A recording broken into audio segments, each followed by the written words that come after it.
نحمده ونصلي ونسلم على رسوله الكريم اما بعد فاعوذ بالله من الشيطان الرجيم بسم الله الرحمن الرحيم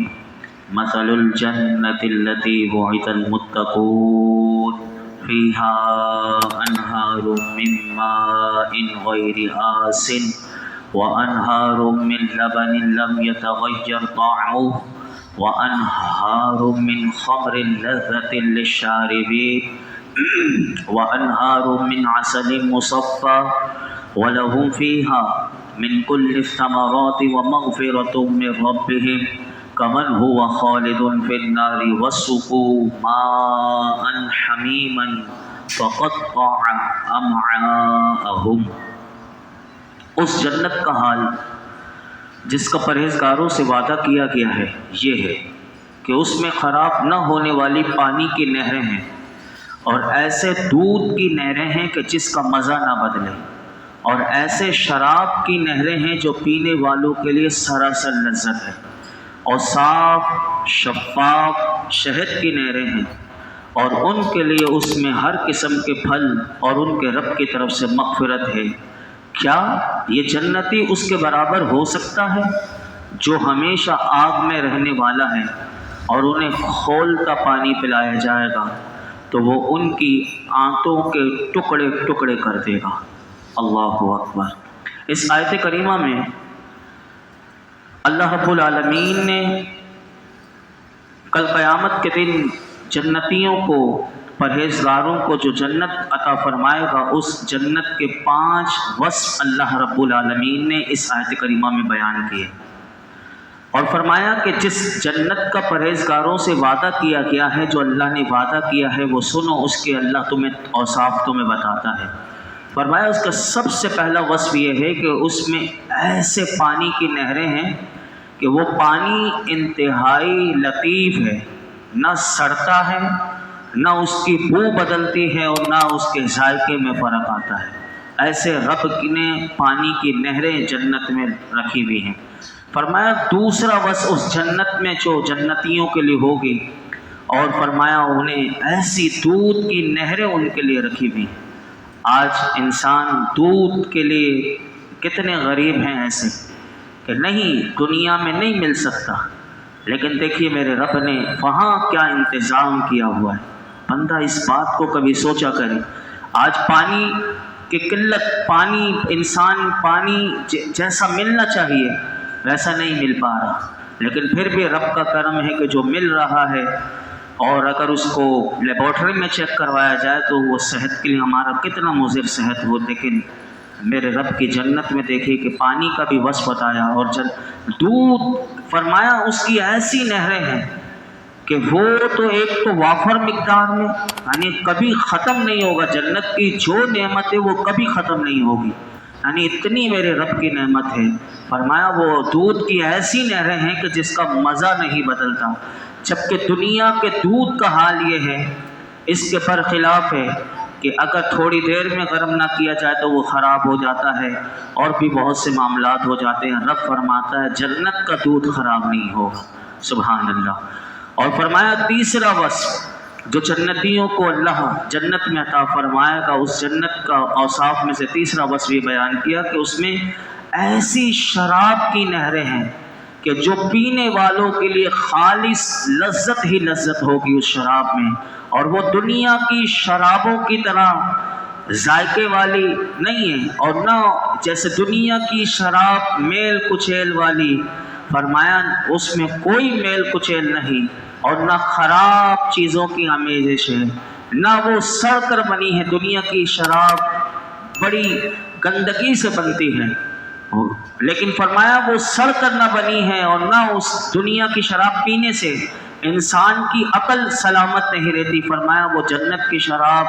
سے نہ عقل زائل ہوگی، نہ سر چکرائے گا، نہ خمار آئے گا، نہ نشہ آئے گا، اور دنیا کی شراب پی کر انسان کا سر پھٹتا بھی ہے۔ فرمایا وہ شراب ایسی شراب ہے کہ نہ اس سے درد سر پیدا ہوتا ہے۔ فرمایا یہ ساری آفتیں دنیا کی شراب میں ہیں، جبکہ جنت کی جو شراب طہور ہے، فرمایا ان سب نقائص عیوب سے پاک، انتہائی لذیذ، فرحت بخش ہے اور خوشگوار ہے۔ یہ اللہ تعالیٰ نے جنتیوں کی جنت میں جو مہمان نوازی کی جائے گی اس کا تیسرا وصف بیان کیا۔ اور چوتھا وصف فرمایا کہ اس جنت کا وصف سنو، چوتھا وصف یہ ہے کہ اس میں صاف شفاف شہد کی نہریں ہیں، یعنی وہ شہد صاف ہی پیدا کیا گیا، جبکہ دنیا کا جو شہد ہے فرمایا کہ وہ مکھی کے پیٹ سے نکلتا ہے اور اس میں موم وغیرہ کی آمیزش ہوتی ہے، لیکن جنت کے شہد میں یہ بھی نہیں، یعنی جنت کا شہد بھی اتنا پاک صاف ستھرا ہے کہ جو میرے رب نے اس کا وصف بیان کیا۔ اور پانچواں وصف فرمایا جنت کا، فرمایا اس جنت میں پرہیزگاروں کے لیے، جو دنیا میں متقی رہا، پرہیزگار رہا، جو اللہ سے ڈرتا رہا، جو اللہ کے کہے پر، جو اللہ کے فرمان کے مطابق جس نے زندگی گزاری، جس نے رسول اللہ کے دامن سے وابستہ رہا، اللہ اکبر، میرا رب فرماتا ہے اس کے لیے جنت میں ہر قسم کے پھل ہیں اور ان کے رب کی طرف سے مغفرت بھی ہے، اور وہ رب ان پر احسان فرماتا ہے کہ وہ ان سے راضی ہے اور ان پر سے تمام تکلیفی احکام اٹھا لیے گئے ہیں۔ یعنی یہ تو دنیا میں احکام ہے، رب فرماتا ہے جنت میں کوئی احکام نہیں ہوگا، صرف مزے ہی مزے ہیں جنت میں۔ اور فرمایا وہ جنتی جو چاہیں کھائیں،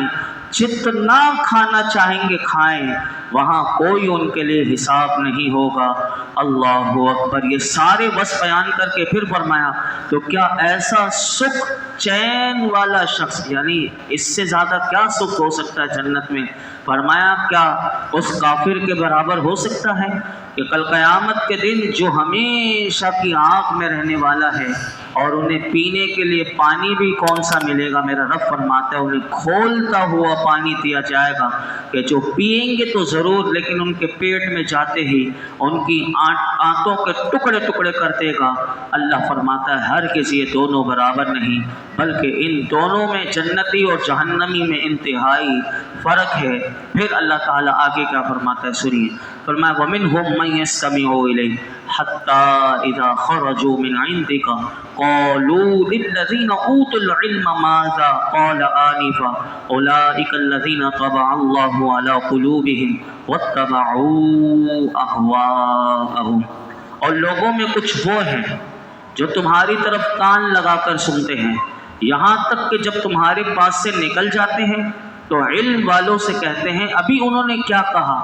یہی وہ لوگ ہیں کہ جن کے دلوں پر اللہ نے مہر لگا دی اور وہ اپنی خواہشوں کے تابع ہو گئے۔ اس سے پہلی آیات میں کافروں کا حال اللہ نے بیان کیا، اب یہاں سے منافقوں کا اللہ نے حال بیان کیا کہ جو نبی پاک صلی اللہ علیہ وسلم کی بارگاہ میں بیٹھتے تھے۔ دیکھیے منافقت کتنا خطرناک مرض ہے کہ منافق کی کھول کھول کر قرآن بیان کرتا ہے۔ یہاں پر اللہ تعالیٰ نے ان منافقوں کی ایک حالت کو بیان کیا اور ان کے عیب کو بتایا جو ان کے اندر ہے۔ فرمایا اے پیارے حبیب صلی اللہ علیہ وسلم، لوگوں میں سے کچھ وہ ہیں کہ جو خطبہ وغیرہ میں حقیقت میں انتہائی بے توجہی کے ساتھ، لیکن ایسا لگتا تھا کہ منافق بڑے غور سے آپ کے ارشادات سنتے ہیں، لیکن اندرونی طور پر رب بتا رہا ہے کہ اتنی بے توجہی ہے حقیقت میں، لیکن دکھانے کے لیے کہ ہم تو بڑا غور سے سن رہے ہیں۔ فرمایا آپ کے ارشادات کو ایسے سنتے ہیں غور سے تاکہ جو دوسرے صحابہ بیٹھے ہوئے وہ انہیں مخلص سمجھے، یہاں تک کہ جب یہ منافق آپ کی مجلس برخاست ہوتی ہے تو یہ نکل کر جب نکلتے ہیں تو علمی مقام رکھنے والے صحابہ جیسے حضرت عبداللہ بن مسعود ہیں تو ان سے مذاق کے طور پر یہ کہتے ہیں، اب دیکھیے اللہ کے رسول کا مذاق اڑاتے تھے، بیٹھتے ہیں بڑے غور سے سن رہے ہیں، لیکن پھر نکل کر وہ جو جلیل القدر صحابی جو علم والے ہیں اللہ فرماتا ہے تو ان سے مذاق کے طور پر کہتے ہیں کہ ابھی نبی کریم صلی اللہ علیہ وسلم نے کیا فرمایا ہے، کیونکہ ہم آپ کی باتیں نہیں سمجھ سکے۔ حالانکہ میرے آقا کی شان یہ ہے کہ حضور جب کسی کو سمجھاتے تھے تو 3 دفعہ جملوں کو دہراتے تھے، یعنی وہ بات آپ 3 دفعہ، تاکہ کسی جو صحابہ بیٹھے ہوئے ہوتے تھے وہ بالکل اچھی طریقے سے ان کے دلوں میں راسخ ہو جاتی تھی۔ 3 بار حضور اس طرح ارشاد فرماتے تھے، لیکن یہ مذاق اڑاتے ہوئے کہتے تھے کہ ابھی جو ہو نبی کریم صلی اللہ علیہ وسلم نے سمجھایا، ہم آپ کی باتیں نہ سمجھ سکے۔ اللہ فرماتا ہے ان منافقوں کا یہ طرز عمل بیان کرنے کے بعد اللہ فرماتا ہے یہی وہ منافق لوگ ہیں کہ جنہوں نے حق کی پیروی کرنا ترک کر دی، تو اللہ نے ان کو سزا یہ دی کہ ان کے دلوں پر مہر لگا دی اور ان کے دلوں کو مردہ کر دیا، جس کا نتیجہ یہ ہوا کہ وہ اخلاص کے ساتھ ایمان نہ لائے اور رسول اللہ کے ارشادات سن کر اس سے انہوں نے نفع نہ اٹھایا اور اپنی باطل خواہشوں کے تابع ہو گئے اور انہوں نے نفاق کو اختیار کر دیا۔ یہ تو تھا منافقوں کا۔ اب دیکھیے ایمان والوں کا اللہ نے کیا فرمایا کہ ایمان والے جب حضور کا فرمان سنتے تھے تو اس کی برکت انہیں کیا ملی۔ اگلی آیت سنیے، فرمایا والذین اہتدوا زادہم ھدی وآتاہم تقواہم، اور جنہوں نے ہدایت پائی تو اللہ نے ان کی ہدایت اور زیادہ فرما دی اور انہیں ان کی پرہیزگاری عطا فرمائی۔ مفسرین فرماتے ہیں کہ منافقین کے بارے میں بیان فرمایا کہ وہ سن کر وہ نفع نہیں اٹھاتا بلکہ وہ نفسانی خواہشات کی پیروی میں لگا رہتا ہے، اور اس آیت میں مومن کا حال اللہ نے بیان کیا کہ جس نے میرے محبوب کی باتیں سن کر اس نے نفع اٹھایا۔ چنانچہ فرمایا وہ ایمان والوں نے کہ جنہوں نے نبی کریم صلی اللہ علیہ وسلم کلام غور سے سنا، اس سے نفع اٹھایا، تو اس کا انعام اللہ نے انہیں یہ دیا کہ فرمایا ان کی بصیرت، ان کا علم اور ان کے سینے میں کشادگی کو مزید اللہ نے کر دیا، اور جو ویسے ہی پرہیزگار تھے اللہ نے اور ان کی پرہیزگاری بڑھا دی۔ یہاں مفسرین کہتے ہیں پرہیزگاری عطا فرمانے سے مراد یعنی مزید پرہیزگاری کی توفیق۔ اب دیکھیے کہ یہ ہمارے لیے بھی ہے کہ انسان پرہیزگار بنے اور حضور کے جو فرمان قرآن کا جو پیغام سنے اور اس پر عمل کرے، اللہ کی طرف سے وہ چیز مزید عطا ہوتی ہے۔ پھر مفسرین کہتے ہیں اس کا یہ معنی بھی ہو سکتا ہے کہ انہیں پرہیزگاری کی جزا دی اور اس کا ثواب عطا فرمایا۔ تو مفسرین کہتے ہیں اس آیت سے یہ معلوم ہوا کہ اگر کوئی نیکی کرے تو نیکی کا صلہ رب کی طرف سے یہ ملتا ہے کہ مزید اللہ نیکی کی توفیق دے دیتا ہے، اور اسی طرح مزید کوئی ہدایت کا طلبگار ہو، ہدایت کی طرف آئے، اللہ اس کی ہدایت مزید بڑھا دیتا ہے۔ اسی طرح علم سیکھنے کے لیے آئے، اللہ اسے مزید علم سیکھنے کی توفیق دے دیتا ہے۔ اسی طرح علم سیکھنے پر مزید اور علوم کی راہ بھی اسے دکھا دیتا ہے۔ اسی طرح آپ سوچتے چلے جائیں کہ جو اس راستے میں آ جائے تو اللہ اس کے لیے اور راستے کھول دیتا ہے۔ اللہ رب العالمین ہم سب کو غور و فکر کی توفیق عطا فرمائے اور قرآن کا فیضان ہم سب کو نصیب فرمائے۔ الحمدللہ رب العالمین والصلاۃ والسلام علی سید الانبیاء والمرسلین وعلی آلہ واصحابہ اجمعین۔ یا اللہ پاک جو کچھ سنایا اس میں کوئی غلطی کوتاہی ہو معاف فرما، اپنی بارگاہ میں قبول فرما۔ ہم سب کو ہمارے ماں باپ کو جنت الفردوس عطا فرما، جہنم سے پناہ عطا فرما، ہماری آخرت اچھی فرما دے، ہماری موت اچھی فرما دے، ہماری قبر اچھی فرما دے۔ یا اللہ قبر کی وحشت سے بچانا، موت کی سختیوں سے بچانا، قبر کی گھبراہٹ سے محفوظ فرما۔ یا اللہ اس قرآن کا نور ہمیں قبر میں نصیب فرما، ہمارے قبر میں بھی اللہ قرآن کے نور کے اجالے کر دینا۔ اے رب کریم کل قیامت کے دن بھی ہمیں قرآن کا نور اور اپنے محبوب کی شفاعت نصیب فرما۔ آج تک جتنے دعائیں کی ہیں آئندہ کریں گی سب دعاؤں کو قبول فرما۔ درس قرآن کی برکت سے سب حاضرین کی دلی جائز مرادوں پر اپنی رحمت کی نظر فرما۔ وصلی اللہ تعالی علی خیر خلق محمد وعلی آلہ وصحبہ۔